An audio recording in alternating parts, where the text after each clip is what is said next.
ว่าสิแถมขนมตอนนี้ก็เริ่มแพ็คเลยทุกคนนะนี่คือแถมเนาะเขาแถมขนมให้น้ำเลยส่วนลูกค้าคนนี้ก็แถมประจำวันนี้ประจำ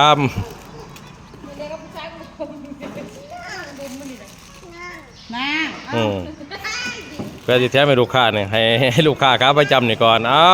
น้มนั่งเพราะนี้นี่ได้เลยนี่นะคือมีซองหุ่นในมือกระซองอันตีของพ่อ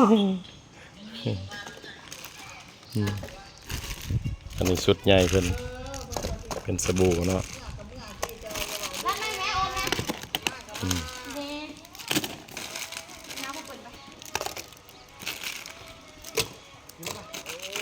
แจ้งให้ทุกกล่อง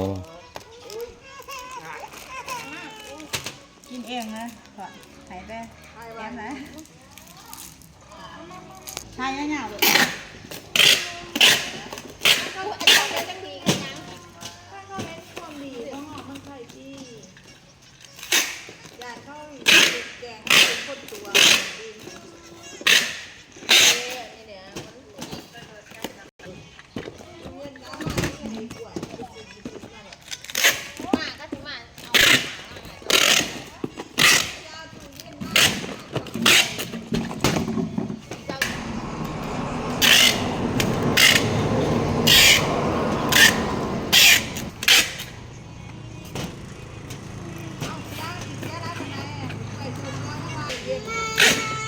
ตอนน้อยก็ลงตี้ขึ้นไปสนแม่จะไรเนาะขนมก็ได้กินนะลูกเลยคือเขาจะเมื่อผากอยู่เมื่อแขนเนาะแต่บางที่ก็สิผากอยู่นี่ได้นะบางที่อนุสิทธิ์เพราะว่าอยู่เมืองแสนก็ตำซ้ำมือหอดพี่น้องที่ผากอยู่หน้าแสนพันได้ก็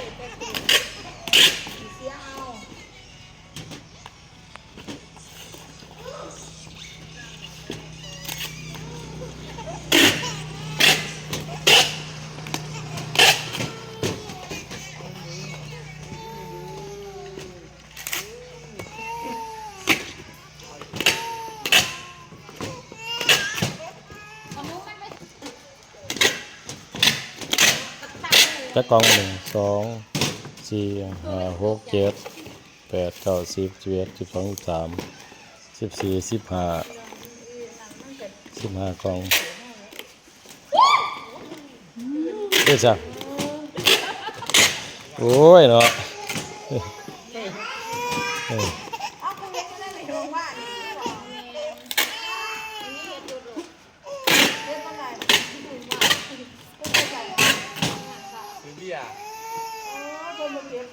เรือ2 กล่องใหญ่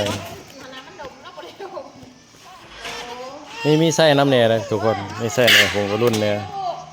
แต่ส่วนน้อยนี่ก็คืออนุชิตเนาะอนุชิตนี่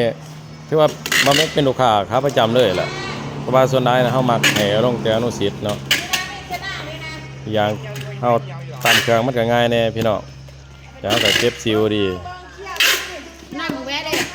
ว่าแม่ยังมาทันเปิดซิวดีแต่มีไส้เนาะเปิดให้สนามมีแต่ผงกระรุ่นกับอนุชิตเพราะส่วนใหญ่ลูกค้าเขาก็มักนิยมอนุสิตหลายกว่าเนาะ